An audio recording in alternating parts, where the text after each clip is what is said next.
ప్రాముఖ్యమైన సందేశాన్ని కలిగి ఉన్నాడు. కాబట్టి ఎలాంటి ప్రాంతాలు అంటే ఉండమంటే నిజంగా ప్రియమైన వాళ్ళ ఎంతైన విషయం ఒకసారి మనం గమనించాలి. ఆయన చాలా టాలెంట్ ఉంది, కానీ ఏ ప్రాంతాన్ని ఎన్నుకున్నాడు ఆయన? యోదయ అరణ్య ప్రాంతంలో. చూడండి, ఇప్పుడు బాగా విశ్వాసులు కూడా ఏం చేస్తున్నారంటే ఎక్కడ ఎక్కువ మంది ఉంటారో, ఎక్కడ సమూహంగా ఉంటారో ఆ దేవాలయాలకు వెళ్ళడం ఇష్టపడుతున్నారు, ఆ ప్రజల కొరకు వెళ్ళడానికి ఇష్టపడుతున్నారు. అంటే ఈయన్ని చూస్తారు, వాళ్ళు ఎవరిని చూస్తున్నారు? జనాలను చూస్తూ ఉన్నారు. బాగా ఎక్కువ ఉంటే కొంతమంది ఖాళీగా ఉన్న బస్సులు ఎక్కరు. స్టూడెంట్స్ ఏం చేస్తుంటారు? ఖాళీగా ఉన్న బస్సులో ఎక్కరు. బాగా రష్గా ఏ బస్సు అయితే ఉందో ఆ బస్సు ఎక్కి అలాడుతూ ఉంటారు. అంటే ప్రజలు వారి యొక్క ఆలోచన విధానం అనేది ఎక్కువ ప్రజలు ఉండాలి. ఎక్కువ ప్రజలు ఉంటే అక్కడే ఉంటాడా దేవుడు? ఏమన్నాడైనా? ఎక్కడైతే ఇద్దరు ముగ్గురు నా నామమున ఉంటారు. అంటే దేవుడు నివసించే స్థలం మన గృహంలో కూడా ఉంటాడు. ప్రియమైన మాట, సాయంకాలపు ప్రార్థన పెట్టుకుంటే మీ మధ్యలో కూడా ఉంటాడు. ఒకవేళ ఎక్కడైనా చెట్టు కింద ప్రార్థన పెట్టుకుంటే అక్కడ కూడా ఉంటాడు. ఏసీ దేవాలయంలో ఉంటాడు, ఫ్యాన్లు ఉన్న దేవాలయంలో ఉంటాడు. ఆయన అన్ని చోట్ల ఉంటాడు. అంతేగాని యేసయ్య ఎక్కువ వేలాది మంది ప్రజలు ఉన్న చోటే ఉంటాడు అనుకోవడం చాలా తప్పు. ప్రియమైన వాళ్ళు, అందుకనే ప్రతి విషయంలో కూడా మనం జనాలను బట్టి మనం వెళ్ళటం అనేది రాకూడదు. ఇక్కడ అందుకనే ఇంత ప్రాముఖ్యమైన సందేశాన్ని కలిగి ఉన్నప్పుడు కూడా ఇతడు ప్రజల్ని మారుమూల ఉన్న ప్రాంతాల్లో అనేక మంది ప్రజలు దేవుని యొక్క ఆ వాక్యానికి దూరంగా ఉంటున్నారు. కాబట్టి దేవుని దగ్గరికి వాళ్ళని నడిపించాలని ఆ యొక్క ఆ మాలు యోహాను గారు ఆ ప్రాంతాల్లో ఆయన ఏం చేశాడంట? ఎన్నుకున్నాడు అనే విషయాన్ని పరిశుద్ధ గ్రంథంలో చాలా తేటతెల్లగా మనం చూస్తున్నాం. అంతేకాదు యోహాను గారు వస్త్రధారణ ఒకసారి మనం చూద్దాం. ప్రియమైన వాళ్ళ, యోహాను గారి యొక్క వస్త్రధారణ కూడా మనం ఒకసారి చూసినట్టయితే ఆయన అంటూ ఉన్నాడు, మనం చూస్తూ ఉన్నాం, వింతగా ఉంది. ఎందుకంటే అతడు ఒంటి రోమముల గల వస్త్రములను మొల చుట్టూ దట్టి ధరించుకున్నవాడు, అరణ్యములో దొరికే ఆహారము మిడతలు అడవి తేలి అతనికి ఆహారం. అంటే అతని యొక్క జీవన విధానాన్ని మనం చూసినట్లయితే ఆయన జీవిత కాలంలో అసలు ఏం చేయాలని కటింగ్ ఎంచుకోలేదండి. కటింగ్ ఎంచుకోకపోతే మన జుట్టు ఎలా ఉంటది? వచ్చేస్తుంది. అంటే మీ పాస్టర్ గారు ఒకవేళ అలాంటి పాస్టర్ గారు వచ్చి మీ ముందు నిలబడితే ఆయన మాట మీరు వింటారా? అమ్మా, ఎవరైనా వింటారా? అసలు ఆయన ఎలా చూస్తారు? మీరు పిచ్చోడుగాను విచిత్రంగా చూస్తారు.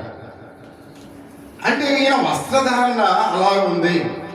అంటే తోలి ఆ యొక్క చర్మం కట్టుకుని తలగిలా ఒక మాలుగా ఒక క్లాత్ కట్టుకుని తల మాలుగా పొడవుగా వచ్చేసి ఆయన వస్త్రధారణ చూసినట్టయితే మీ ఎదురుకుండా మిడతం తింటున్నాడు అనుకోండి, అడవి తేనె తాగుతున్నాడు అనుకోండి, మీకు ఎలా ఉంటుంది? ఆయన ఆ విచిత్రమైన మనిషిగా మనం చూస్తాం. అంటే అసలు ఎందుకు ఆ వస్త్రధారణ అతడు కలిగి ఉన్నాడో మనం తెలుసుకోవాలి. అసలు యోహాను గారు అలాంటి వస్త్రధారణే ఎందుకు ఇష్టపడ్డాడు? అసలు విషయం అది. అంటే ఎందుకు ఆ వస్త్రధారణ ఆయన ఇష్టపడ్డాడు అని దేవుని యొక్క వాక్య భాగంలో మనం గమనిస్తూ ఉన్నప్పుడు ప్రియమైన వారారా, కాబట్టి ఎందుకంటే అక్కడ తల వెంట్రుకలు పొడవగా ఉన్నట్లుగా మనం చూస్తూ ఉన్నాం. అతడు ఎప్పుడు కూడా తప్పును చేయలేదు. ప్రియమైన వాడు తన జీవితంలో ఆయన ఎలాంటి వాడంట? రెల్లు వంగనే వంటి వాడని దేవుని యొక్క వాక్యం సెలవిస్తుంది.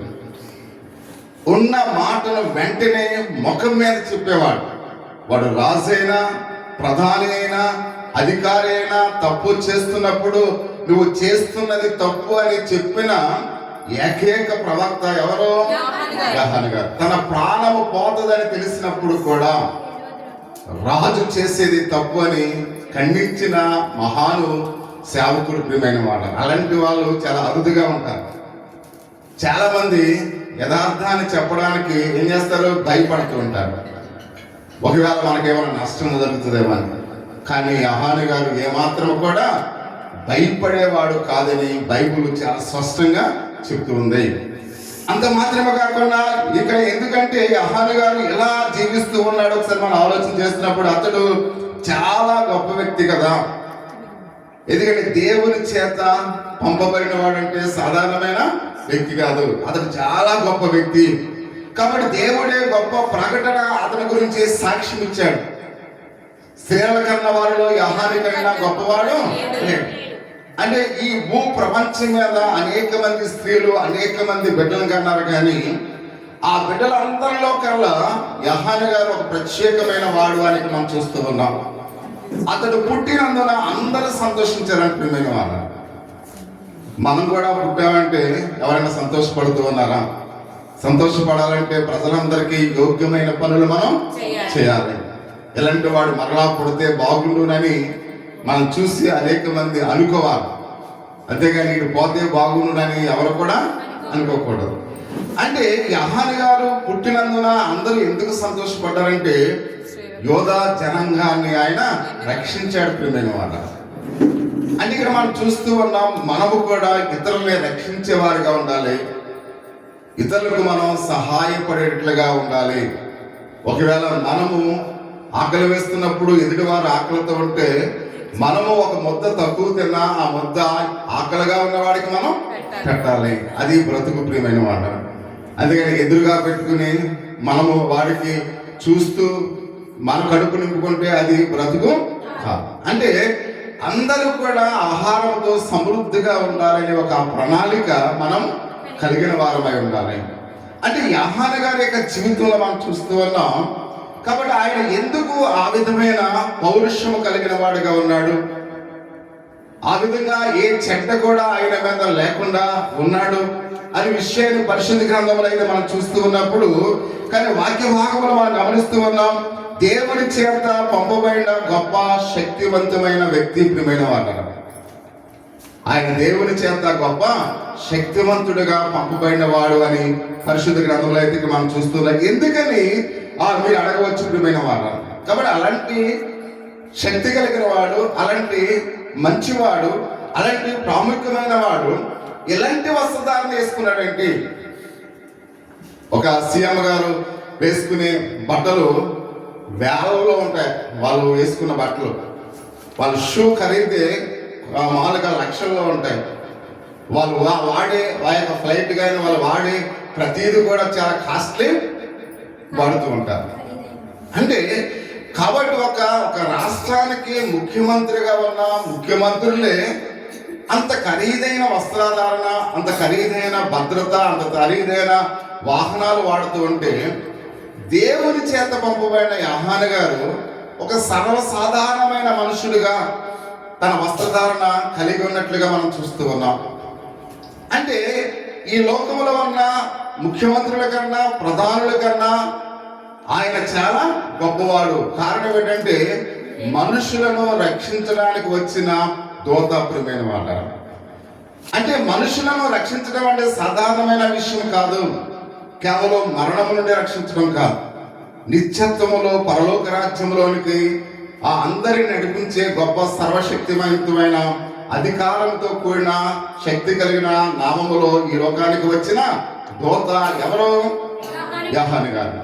కానీ అంత విలువైన వాడు ఎందుకు అటువంటి వస్త్రధారణ చేసుకున్నాడు అని ఒకసారి మనం గమనించినట్టు, బాప్తిజం ఇచ్చి యహాను ఎలా ఉండాలని దేవుడు అనుకున్నాడో యహాను గారు ఖచ్చితంగా అలాగనే ఉన్నాడు ప్రియమైన వాడు.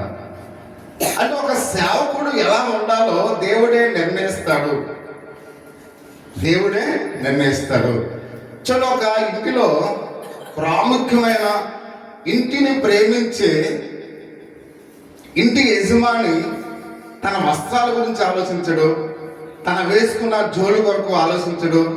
వాళ్ళు ఎప్పుడు కూడా మాసిపోయిన బట్టలు లాంటివి, చిరిగిపోయిన బట్టలు లాంటివి వేసుకోవడం మనం చూస్తూ ఉంటాం. కొంతమంది అసలు మంచి మేలైన వస్త్రాలు వేసుకుని తిరగడం మనం చూస్తూ ఉంటాం. అంటే ఇలాంటి ఒక మంచి ఆలోచన ఉన్న తండ్రి తనకు వస్త్రాలు సరిగ్గా ఉన్న లేకపోయినా, తన పాదాలకు జోడు సరిగ్గా ఉన్న లేకపోయినా, నా భార్యకు నా పిల్లలకు మంచి వస్త్రాలు మంచి జోళ్ళు ఉండాలని ఆలోచించే తండ్రుల్లో అలాంటి లక్షణాలు మనం చూస్తాం. అంటే కుటుంబ ప్రయోజనాల కోసం ఆలోచించేవాడు తన వస్త్రధారణ గురించి ఆలోచించడు ప్రియమైన వాళ్ళు. అంటే అలాగా మంచి బట్టలు వేసుకున్న వాళ్ళందరూ కూడా మీకు చెడ్డవాళ్ళని కాదు. అంటే ఇంటి గురించి ఆలోచించేవాడు, కుటుంబం గురించి ఆలోచించేవాడు తన యొక్క పిల్లల కొరకు భవిష్యత్తు గురించి ఆలోచించేవాడు తన గురించి తాను ఏమాత్రం కూడా ఆలోచించుకునేవాడుగా ఉండడు అనే విషయానికి మనం చూస్తూ ఉన్నాం. అంటే ఇక్కడ యోహాను గారి యొక్క ఉద్దేశం ఏంటి? దేవుడు ఎలా ఉండాలని ఆ యొక్క యోహాను గారు ఎలా ఉండాలి అని ఆలోచించాడు, ఆశించిన రీతిగా యోహాను గారు ఉన్నారు అనే విషయానికి మనం చూస్తూ ఉన్నాం. అలాగే మనం కూడా దేవుడు మనం ఎలా ఉండాలో ఆయన ఆశిస్తూ ఉన్నాడు. ఒక తల్లిగా, ఒక తండ్రిగా, పిల్లలుగా, కుటుంబాల్లో మీరు ఎలా ఉండాలో అని దేవుడు ఆశిస్తూ ఉన్నాడు. ఆయనకి ఇష్టమైన బ్రతుకులు మనం బ్రతకాలి. పిల్లలైనా, తల్లిదండ్రులైనా, ఎవరైనా, యాజకుడైనా, సేవకుడైనా, నేనైనా, మీరైనా దేవునికి ఇష్టకరమైన బ్రతుకు బ్రతకాలి. కానీ మన ఇష్టానుసారమైన బ్రతుకులు మనం బ్రతకూడదు. ప్రియమైన వాళ్ళు, దేవుడు మెచ్చే బ్రతుకులు మనం బ్రతకాలి, మనం మెచ్చే బ్రతుకులు కాదు. అందుకనే యోహాను గారి విషయంలో కూడా మనం చూస్తూ ఉన్నాం. ఈ యొక్క భాగంలో అతని యొక్క విధానాన్ని, అతని యొక్క వస్త్రధారాన్ని మనం చూస్తున్నప్పుడు ఇవి కూడా చాలా ప్రాముఖ్యమైనవి. ఎందుకంటే ప్రజలు దేవుని యొక్క సందేశాన్ని వినాలి. అంతేగాని పాస్టర్ గారు చాలా బాగుంది, మెల్లో సిలువ బాగుంది, ఈయన వస్త్రాలు చాలా తెల్లగా ఉన్నాయి అని వచ్చిన వారందరూ కూడా ఒక 10 నిమిషాలు నా గురించి ఆలోచించడం కాదు. అలా ఆలోచింపజేసే వస్త్రాలు నేను వేసుకొచ్చినట్లయితే మీరు నా గురించి ఆలోచిస్తుంటారు. ఈ చేతులకి 5 ఉంగరాలు పెట్టుకుని మైక్ ఏమో ఈ ఉంగరాలు ఉన్నాయి పెట్టుకుని ఇలా చెప్పాననుకోండి, ఒక అరగంట నా ఉంగరాలు చూస్తే సరిపోతుంది. నేను ఒక మంచి మాలుగా ఒక మాల వేసుకుని ఈ పై బటన్స్ కూడా కొంతమంది చైన్లు వేసుకున్న వాళ్ళు ఏం చేస్తుంటారు, వాళ్ళ కోసం వేసుకోలేదు చైన్, అందరూ చూస్తారని ఇక్కడ దాకా బట్టలు ఇప్పేస్తూ ఉంటారు. ఒకవేళ అందగాది కనపడకపోతే కింద బట్టను కూడా ఇప్పేస్తూ ఉంటారు. అంటే ప్రతి ఒక్కరు కూడా ఎదుటి వారికి నేను ఆకర్షణీయంగా కనిపించాలి. అంటే యోహాను గారు కూడా మనం గమనించినట్లయితే ఆయన ఆకర్షణీయంగా కనపడాలని అతని యొక్క ఉద్దేశం కాదు. దేవుని యొక్క సేవకుడు దేవుని యొక్క సువార్త ప్రకటిస్తున్నప్పుడు సేవకుడు కనిపించకూడదు, సేవకుడి గురించి మీరు ఆలోచించకూడదు. అంటే సేవకుడు నోట నుండి వచ్చే ఆ యొక్క వాక్యం మీద మీ కనుదృష్టి ఉండాలి. ఇప్పుడు యోహాను గారు మంచి డ్రెస్ వేసుకుని వచ్చారనుకోండి, ఆ యోహాను గారి కోసం చూడటం సరిపోద్ది, కానీ ఆయన చెప్పే మాటలు వినడానికి మీకు సమయం ఉండదు. అందుకనే కానీ యోహాను గారి కన్నా ఏది ప్రాముఖ్యమైనది? దేవుడు పలికిన దేవుని సందేశమే ప్రాముఖ్యమైనది. అందుకని యోహాను గారి యొక్క విషయంలో మనం చూస్తూ ఉన్నాం. ప్రతి వ్యక్తి కూడా ఆయన వస్త్రధారణ గురించో, ఇక్కడ మనం గమనించినట్లయితే హోదా గురించి చాలా మంది ఆలోచన చేస్తూ ఉంటారు. చాలా సంఘాలు ఏ విధంగా ఆలోచన చేస్తూ ఉంటాయంటే, అమ్మ ఎందుకు బయట కట్టి వెళ్తారు, కూర్చోవాలి. కాబట్టి ఎందుకు వాళ్ళు ఆలోచన చేస్తూ ఉంటారంటే, ఒకసారి మనం ఆలోచన చేసినట్లు ప్రియమైన వాళ్ళరా, మా పాస్టర్ గారు మంచి వస్త్రాలు వేసుకోవాలి, మా పాస్టర్ గారికి ఒక మంచి కారు ఉండాలి, మా పాస్టర్ గారికి మంచి గృహం ఉండాలి, ఒక పెద్ద బిల్డింగ్ ఉండాలి అని చాలా మంది ఆలోచన చేస్తుంటారు. సేవకులు కూడా అలాగనే ఆలోచన చేస్తుంటారు. అంటే స్టేటస్ గురించి ఆలోచన చేస్తుంటారు, హోదా గురించి ఆలోచన చేస్తుంటారు, వస్త్రధారణ గురించి చాలా మంది సేవకులు ఆలోచిస్తూ ఉంటారు. అంటే దేవుని యొక్క సేవకుడు వీటి మీద మనసు ఉంచితే దీని మీద ఏమాత్రం కూడా ఆలోచన ఉండదు ప్రియమైన వారు. అంటే మనము వస్త్రాల గురించి, గృహాల గురించి, అందుకని ఇక్కడ అబ్రహాము కోటీశ్వరుడైనప్పుడు కూడా అజనాలు అతడు ధనవంతుడైన బైబిల్లో మనం చూస్తూ ఉన్నాం. కానీ ఆయన నివాస గృహం ఒకటి కూడా లేదు. ఎక్కడ జీవించాడంటే ఆయన గుడారాల్లో జీవించాడండి. ఒక గుడారం వేసుకుని అందులో ఉండి పాస్టర్ గారు ఒకవేళ ప్రార్థన పెడితే మీరు ఎవరైనా వెళ్తారమ్మా? అమ్మా ఎవరైనా వెళ్తారా? అస్సలు అయ్యి బాబా మా పాస్టర్ గారు